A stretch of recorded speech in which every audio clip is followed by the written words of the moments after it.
আজকের এই ভিডিওতে আপনাদের সাথে হোয়াটসঅ্যাপের 10টি ট্রিক্স শেয়ার করব। আমি আশা করি এই 10টি ট্রিক্স আপনাদের মধ্যে অনেকেই জানেন না। তা আপনি যদি এই 10টি ট্রিক্স জানেন, হোয়াটসঅ্যাপের উপরে আপনি কিন্তু বস হয়ে যাবেন। তো চলেন দেখিয়ে দিই। 1 নম্বরে যে জিনিসটি দেখাবো সেটা হলো চ্যাট লগ। হোয়াটসঅ্যাপে আপনি যদি কারো সাথে কথাবার্তা বলেন, আপনি চাচ্ছেন যে এই চ্যাট অন্য কেউ না দেখুক, তাহলে আপনি চ্যাটটিকে লক করে রাখতে পারবেন। কিভাবে করবেন?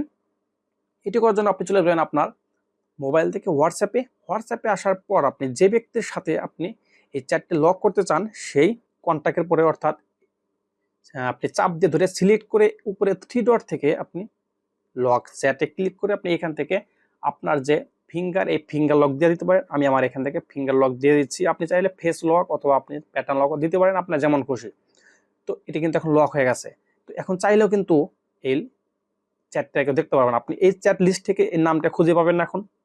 তো এটা কিভাবে পাবেন? এটি পাওয়ার জন্য আপনারা একদম সর্বপ্রথম উপরে দেখবেন লক চ্যাট, এরপরে ক্লিক করবেন। ক্লিক করার পর আপনি যে পাসওয়ার্ডটি দিয়েছিলেন সেই পাসওয়ার্ডটি দিয়ে দেবেন। আমি যত ফিঙ্গার দিয়েছিলাম ফিঙ্গার দিয়ে দিলাম। এখানে আমার সেই যতগুলো আমি লক করেছিলাম সবগুলো কিন্তু এখানে লিস্ট চলে আসছে। সো আপনি কিন্তু এভাবে লক করে রাখতে পারবেন। 2 নম্বরে যে জিনিসটা দেখাবো সেটা হলো, আপনি যদি কাউকে কোনো ইমেজ অথবা ভিডিও পাঠান, আপনি চাচ্ছেন যে এই ইমেজ অথবা ভিডিওটি সে একবার দেখার পর এটি ইনভিজিবল হয়ে যাবে, সে আর দেখতে পাবে না। এটি কিভাবে করবেন? তৈরি করার জন্য আপনার হোয়াটসঅ্যাপে যাওয়ার পর আপনি যে ব্যক্তিকে এই ইমেজটি পাঠাবেন তার নামের পরে সিলেক্ট করে এইখান থেকে আপনি সেই ইমেজটিকে সিলেক্ট করে, সাপোজ আমি এই ইমেজটিকে এখান থেকে সিলেক্ট করে আপনারা এই যে এখানে দেখতে পাবেন ওয়ান লেখা আছে, ওয়ান, এই ওয়ানটাকে আপনি এখান থেকে সিলেক্ট করে দিবেন। এই ওয়ানটাকে সিলেক্ট করে দেওয়ার পর সে একবার দেখার পরে এটি ইনভিজিবল হয়ে যাবে। তারপর আপনি এখান থেকে সেন্ড দিবেন, তাহলে কিন্তু আর সে একবারের উপরে দেখতে পাবে না। 3 নম্বরে যে জিনিসটা দেখাবো সেটা হলো কাস্টম নোটিফিকেশন। যে আপনি নোটিফিকেশন শুনেই যেন বুঝতে পারেন আপনাকে এই মেসেজটি কে দিয়েছে। অনেক সময় হয় না যে একজন ইম্পর্টেন্ট কোনো ব্যক্তি থাকে যে এর মেসেজটা মিস করা যাবে না, সাথে সাথে অ্যান্সার দিতে হবে। সো তার জন্য আপনি এই কাস্টম নোটিফিকেশন সেট করতে পারেন। এর জন্য কি করবেন? যে ব্যক্তির নোটিফিকেশন আপনি এরকম সেট করবেন তার চ্যাটে এখানে ক্লিক করবেন। ক্লিক করার পর আপনি এখান থেকে তার নামের উপরে ক্লিক করবেন। ক্লিক করার পর আপনি এই যে এখানে দেখতে পাবেন নোটিফিকেশনে ক্লিক করে আপনি এইখান থেকে রিংটোন আপনি এইখান থেকে কলের রিংটোন সেট করতে পারেন, অথবা আপনি চাইলে উপরে যে মেসেজের রিংটোন আপনি চাইলে সেট করতে পারেন। এখান থেকে সাপোজ আমি এইখান থেকে আমার মেসেজে তার জন্য, তো আমি এখান থেকে ক্লাসিক থেকে যে কোনো একটা মেসেজ আমি এখান থেকে সিলেক্ট করে দিয়ে দিলাম। আপনি চাইলে এখান থেকে যে কল আসলে তার রিংটোন আলাদা হবে, আপনি সেটাও করতে পারবেন। এখান থেকে রিংটোনে ক্লিক করে আপনি আপনার মন মতো যে কোনো একটা রিংটোন আপনি এখান থেকে দিয়ে দিতে পারবেন। এভাবে আপনি যে কোনো পার্সন অথবা যে কোনো ব্যক্তির জন্য আলাদা নোটিফিকেশন সাউন্ড আপনি সেট করতে পারবেন। 4 নম্বরে যে জিনিসটা দেখাবো সেটা হলো hide last seen and online. আপনি লাস্ট কবে অনলাইনে ছিলেন অথবা লাস্ট কখন অনলাইনে ছিলেন এটা যেন অন্য কেউ দেখতে না পারে, অথবা আপনি এখন অনলাইনে আছেন কিনা এটাও কিন্তু সে দেখতে পাবে না। তো এর জন্য আপনি কি করবেন? একদম উপর থেকে থ্রি ডটে ক্লিক করবেন। থ্রি ডটে ক্লিক করে আপনি এখান থেকে সেটিংয়ে ক্লিক করবেন। সেটিং থেকে আপনি এখান থেকে প্রাইভেসিতে যাবেন। প্রাইভেসিতে আসার পর একদম উপরে দেখবেন আপনি লাস্ট সিন অ্যান্ড অনলাইন, এই অপশনটার উপরে ক্লিক করবেন। এখানে আপনি বেশ কয়েকটা অপশন দেখতে পাবেন, এভরিওয়ান, মাই কন্টাক্ট, এক্সেপ্ট, তারপরে নোবডি। তো আপনি যদি চান যে এটি সবাই দেখতে পাবে তাহলে আপনি এখান থেকে এভরিবডি দিবেন। আপনি যদি চান শুধুমাত্র আপনার বন্ধু বান্ধব আপনি এটা দেখতে পাবে তাহলে আপনি এখান থেকে মাই কন্টাক্ট। আপনি যদি চান যে না ইন্ডিভিজুয়ালি কোনো ব্যক্তিকে যদি চান সেক্ষেত্রে আপনি এই যে মাই কন্টাক্ট এক্সেপ্ট থেকে আপনি এখান থেকে যাকে যাকে আপনি সিলেক্ট করে দেবেন তারা এটা দেখতে পাবে না। এবং আপনি যদি নোবডি দেন তাহলে কিন্তু এটি কেউ দেখতে পাবে না।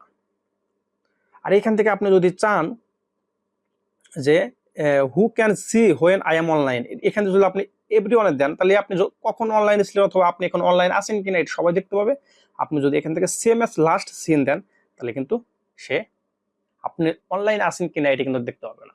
আর 5 নম্বরে যে ট্রিক্সটি দেখাবো সেটা হলো, আপনি চাচ্ছেন যে একটা মেসেজ আপনার 35 জন 40 জন 50 জন স্টুডেন্ট অথবা আপনার বন্ধু বান্ধব যতগুলা বন্ধু বান্ধব আছে সবাইকে একই মেসেজ সবার ফোনে সেম টাইমে পাঠাতে চান।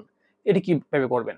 এটি করার জন্য আপনি হোয়াটসঅ্যাপ থেকে এই যে হোয়াটসঅ্যাপ আসার পর আপনি একদম এর উপরে থ্রি ডট থেকে আপনি এই যে এখান থেকে দেখতে পাবেন ব্রডকাস্ট লিস্ট, এই ব্রডকাস্ট লিস্টে ক্লিক করে আপনি এখান থেকে প্লাস থেকে আপনি এখান থেকে যতগুলা ব্যক্তিকে আপনি এই ব্রডকাস্টের আন্ডার নিয়ে আসতে চান, আমি এখান থেকে যে কোনো ব্যক্তি যে কজন আমি এখান থেকে সিলেক্ট করে দিলাম, ওকে করে দিলাম।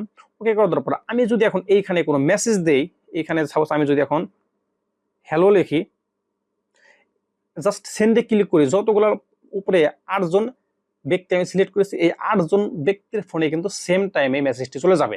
সো আপনি যদি চান এরকম আপনার কোনো গ্রুপ করার দরকার নেই, এটি কোনো গ্রুপ না করে কিন্তু আপনি অনেকগুলো ব্যক্তিকে সেম টাইমে সেম মেসেজ দিতে পারবেন। 6 নম্বরে যে ট্রিক্সটি শেয়ার করবো সেটি হলো, আপনাকে যখন কেউ মেসেজ পাঠায়, আপনি মেসেজটি পড়েছেন, আমাদের যখন কেউ কোনো মেসেজ দেয়, সে মেসেজ পড়ার পর কিন্তু আমরা এই যে এখানে কিন্তু এই যে নীল দুটি টিক মার্ক দেখতে পারি। তো আপনাকে যখন কেউ মেসেজ পাঠায়, আপনি চাচ্ছেন যে মেসেজটি পড়ার পরে সে যেন বুঝতে না পারে যে আপনি মেসেজটি পড়েছেন। এটা যদি করতে চান তাহলে কিভাবে করবেন? এটি করার জন্য আপনি চলে যাবেন এই থ্রি ডট থেকে আপনি এখান থেকে সেটিং এ চলে যাবেন, সেটিং থেকে আপনি চলে যাবেন প্রাইভেসিতে, প্রাইভেসিতে যাওয়ার পর আপনি এই যে এখানে দেখতে পাবেন রিড রিসিপ্টস, এই অপশনটিকে আপনি এখান থেকে অফ করে দেবেন। এই অপশনটিকে অফ করে দিলে আপনি কার কার মেসেজ পড়েছেন সে কিন্তু দেখতে পারবেন। আপনি মেসেজ পড়েছেন কিন্তু সে বুঝতে পারবেন না আপনি মেসেজটি পড়েছেন। 7 নম্বরে আমরা যে ট্রিক্সটি শিখবো সেটি হলো, অনেক সময় আমাদের এমনও হয় যে অপরিচিত ব্যক্তি অনেক সময় আমাকে একটা গ্রুপে অ্যাড করে দিচ্ছে, আমি তাকে চিনি না জানি না, হুট করে সে আমাকে কোনো গ্রুপে অ্যাড করে দিচ্ছে। আপনি চাচ্ছেন যে অপরিচিত কোনো ব্যক্তি যেন আপনাকে কোনো গ্রুপে অ্যাড করতে না পারে। সো এটি কিভাবে করবেন? এটি করার জন্য আপনারা চলে যাবেন আপনাদের হোয়াটসঅ্যাপে, হোয়াটসঅ্যাপ থেকে আপনারা থ্রি ডটে ক্লিক করবেন, সেটিং এ ক্লিক করবেন, এখান থেকে আপনারা প্রাইভেসিতে যাবেন। প্রাইভেসিতে আসার পরে আপনারা একটু নিচে দিকে স্ক্রল করবেন, স্ক্রল করলে আপনারা এখানে দেখতে পাবেন গ্রুপস, এই গ্রুপসে ক্লিক করবেন। গ্রুপসে ক্লিক করার পর who can add me to group, আপনি চাচ্ছেন যে এভরিওয়ান, আপনাকে সবাই করতে পারবে। আপনি যদি চান যে শুধু আপনার বন্ধু বান্ধব অথবা আপনার কন্ট্যাক্ট লিস্টে যারা আছে শুধু তারা করতে পারবে, আপনি এখান থেকে মাই কন্ট্যাক্ট সিলেক্ট করে দেবেন। আপনি যদি চান যে না, এটি আপনি যাদের, আপনি কোনো ব্যক্তিকে সিলেক্ট করতে পারবেন যে এই ধরনের কোনো ব্যক্তি আমাকে অ্যাড করতে পারবেন, আপনি এখান থেকে মাই কন্ট্যাক্ট অ্যাকসেপ্টে ক্লিক করে এখান থেকে সেই ফ্রেন্ডগুলোকে আপনি অথবা আপনার সেই কন্ট্যাক্টগুলোকে সিলেক্ট করে দেবেন যারা আপনাকে কোনো গ্রুপে অ্যাড করতে পারবে না। সো আপনি যদি চান যে শুধুমাত্র আপনার কন্ট্যাক্টগুলো সেট করতে পারবেন, তাহলে আপনি এখান থেকে মাই কন্ট্যাক্টটা রাখতে পারেন। 8 নম্বরে যে জিনিসটি শিখবো সেটি হলো, অনেক সময় হয় যে মেসেজ করতে করতে কোনো ইম্পর্টেন্ট কোনো মেসেজ আমাদের মার্ক করে রাখা দরকার, অথবা ইম্পর্টেন্ট কোনো চ্যাটকে আমাদের মার্ক করে রাখা দরকার, কিন্তু অনেক সময় যে চ্যাট করতে করতে অনেক পিছনে পড়ে যায়, সেটা আমাদের খুঁজতে অনেক বেগ পথে অথবা অনেক সময় লাগে। সো আপনি যদি চান সে আপনার ইম্পর্টেন্ট কোনো মেসেজকে আপনি আলাদা মার্ক করে রাখতে পারবেন। এটি কিভাবে করবেন? এটি করার জন্য আপনি হোয়াটসঅ্যাপে চলে যাবেন। হোয়াটসঅ্যাপে যাওয়ার পর আপনি চাচ্ছেন যে সাপোজ আমার এইখান থেকে আমার একটা মেসেজ, আমি চাচ্ছি যে আমার এই মেসেজটিকে আমি এখান থেকে সিলেক্ট করে একদম উপরে দেখবেন এই যে স্টার আছে, এই স্টারে ক্লিক করে দিলাম। তারপর আপনি যদি চান যে আরো একটা, আপনি এখান থেকে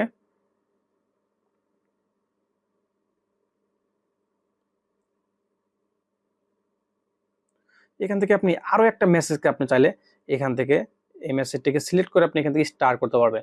তো যতগুলো মেসেজ আপনার ইম্পর্টেন্ট মনে হবে সবগুলোকে আপনি এরকম ভাবে সিলেক্ট করে স্টারে ক্লিক করবেন। আর এগুলো কিভাবে খুঁজে পাবেন? এগুলো পাওয়ার জন্য আপনি চলে যাবেন এই থ্রি ডট থেকে আপনি এই যে এখানে দেখতে পাবেন স্টার্ট, এখানে ক্লিক করে এই যে আপনি এখানে লিস্ট দেখতে পাবেন যে কতগুলা মেসেজ আপনি এখানে স্টার্ট করে রেখেছিলেন, অথবা ইম্পর্টেন্ট মেসেজগুলো আপনি এখান থেকে পেয়ে যাবেন। 9 নম্বরে আমরা দেখাবো এই হোয়াটসঅ্যাপটা আপনার একাধিক ডিভাইসে আপনি লগ ইন করবেন, অথবা আমাদের অনেক সময় হয় ল্যাপটপ অথবা পিসিতে লগ ইন করার প্রয়োজন হতে পারে, কিন্তু পিসিতে অথবা ল্যাপটপে আপনি আপনার কোনো প্রকার অ্যাপস ছাড়াই আপনি এটাকে লগ ইন করতে পারবেন। এটা কি করবেন? প্রথমে আপনি গুগল ক্রমে যাবেন, গুগল ক্রমে গিয়ে আপনি এই যে অবশ্যই পিসি এবং ল্যাপটপে এই কাজটি করবেন। জাস্ট আমি মোবাইলে দেখাচ্ছি আপনার কি করবেন। এখানে লিখবেন যে হোয়াটসঅ্যাপ ওয়েব লিখে আপনার সার্চ করবেন। হোয়াটসঅ্যাপ ওয়েব লিখে সার্চ করার পরে যে উপরে যা একটা ওয়েবসাইট আসবে, হোয়াটসঅ্যাপ ওয়েবে ক্লিক করবেন। হোয়াটসঅ্যাপ ওয়েবে ক্লিক করার পর আপনি এখান থেকে অবশ্যই এখানে একটি কিউআর কোড আসবে, পিসি অথবা ল্যাপটপে কিউআর কোড আসবে। এই কিউআর কোডটি আপনি কি করবেন? স্ক্যান করবেন আপনার মোবাইল দিয়ে। স্ক্যান করার জন্য আপনি হোয়াটসঅ্যাপে চলে যাবেন। হোয়াটসঅ্যাপ থেকে এই থ্রি ডট থেকে আপনি এই লিঙ্ক ডিভাইসে ক্লিক করবেন। লিঙ্ক ডিভাইসে ক্লিক করার পরে এখান থেকে এই লিঙ্কে ক্লিক করে আপনার মোবাইলে যে পাসওয়ার্ডটা থাকবে সেই পাসওয়ার্ডটা দিয়ে আপনি এখান থেকে এরকম ভাবে স্ক্যান করবেন। স্ক্যান করলে কিন্তু সেই ডিভাইসে লগ ইন হয়ে যাবে। আর কতগুলো ডিভাইসে লগ ইন আছে আপনি কিন্তু নিচে সেই লিস্টে দেখতে পাবেন, এখানে কোন কোন ব্রাউজারে অথবা আপনার এই হোয়াটসঅ্যাপ লগ ইন আছে সেই লিস্ট কিন্তু আপনি এখান থেকে দেখতে পাবেন। আমার একটি মাত্র ব্রাউজারে লগ ইন আছে, এই যে গুগল ক্রোম উইন্ডোজ। সো আপনারা কিন্তু এই কাজটি করতে পারবেন। লাস্ট অ্যান্ড ফাইনাল 10 নম্বরে যে জিনিসটি দেখাবো সেটি হলো মেসেজ ট্রান্সলেট। অনেক সময় এমন হয় যে আমাদের কোনো বিদেশি ফ্রেন্ড থাকে অথবা আমাদের কোনো ক্লায়েন্ট থাকে যে তার নিজস্ব ভাষায় আমাদের মেসেজ করে, কিন্তু সেটি মেসেজটা আমাদের আবার সেখান থেকে কপি করে গুগল ট্রান্সলেট করতে হয়। তো আপনি চাচ্ছেন যে সেই মেসেজটি আপনি সে যে ভাষাতে পাঠাক আপনার ফোনে মেসেজটি ইংলিশ ভাষায় ট্রান্সলেট হয়ে আসবে। সো এটি কিভাবে করবেন? এটি করার জন্য আপনারা হোয়াটসঅ্যাপে চলে যাবেন। হোয়াটসঅ্যাপে যাওয়ার পর এখান থেকে আমার এই ভাইয়ের মেসেজটা আমি দেখাবো। সাপোজ আমি চাচ্ছি যে এই ভাইয়ার সে যে ভাষাতে মেসেজ করুক, আমি চাচ্ছি যে মেসেজটা আমার কাছে যেন ইংলিশ ভাষাতে ট্রান্সলেট হয়ে আসে। তার জন্য আপনি একদম উপরে তার নামের উপরে ক্লিক করবেন। ক্লিক করার পর একটু নিচে দিকে স্ক্রল করবেন, এখানে লেখা আছে ট্রান্সলেট মেসেজ। এই অপশনটার উপরে ক্লিক করে আপনি এই যে অটো ডিটেক্ট এর উপরে ক্লিক করবেন। ক্লিক করার পর এখান থেকে আপনার সর্বপ্রথম এই যে উপরে একটা অটো ডিটেক্ট লেখা থাকবে, এটিকে আপনি এনাবল করে দেবেন। আমি যদি এনাবল করেছিলাম, তারপর আপনি এখান থেকে যা আছে সব সেম রেখে আপনি ট্রান্সলেটে ক্লিক করবেন। সো এখন যদি এই ভাইয়ার আপনাকে কোনো মেসেজ করে, সে যে ভাষাতেই করুক আপনার কাছে মেসেজটি ইংলিশ ভাষা কিন্তু ট্রান্সলেট হয়ে আসবে। তো এই ছিল আমাদের 10টি ট্রিক্স। এই 10টি ট্রিক্সের মধ্যে কোন ট্রিক্সটি আপনার ভালো লাগছে অথবা কোন ট্রিক্সটি আপনি আগে থেকে জানতেন অবশ্যই কমেন্টে জানিয়ে দিবেন। আর এরকম নতুন নতুন ট্রিক্স অথবা এরকম নতুন নতুন ভিডিও পেতে আমার এই চ্যানেলটি সাবস্ক্রাইব করে দিবেন। ভিডিওটি ফেসবুক পেজ থেকে দেখলে অবশ্যই পেজটি ফলো করে সাথে থাকবেন। আর অবশ্যই কিন্তু কোন ট্রিক্সটি আপনার ভালো লাগছে এবং কোন ট্রিক্সটি আপনি জানতেন কমেন্টে কিন্তু জানিয়ে দিবেন। থ্যাংক ইউ, সবাই ভালো থাকবেন, সুস্থ থাকবেন। দেখা হচ্ছে নেক্সট ভিডিওতে।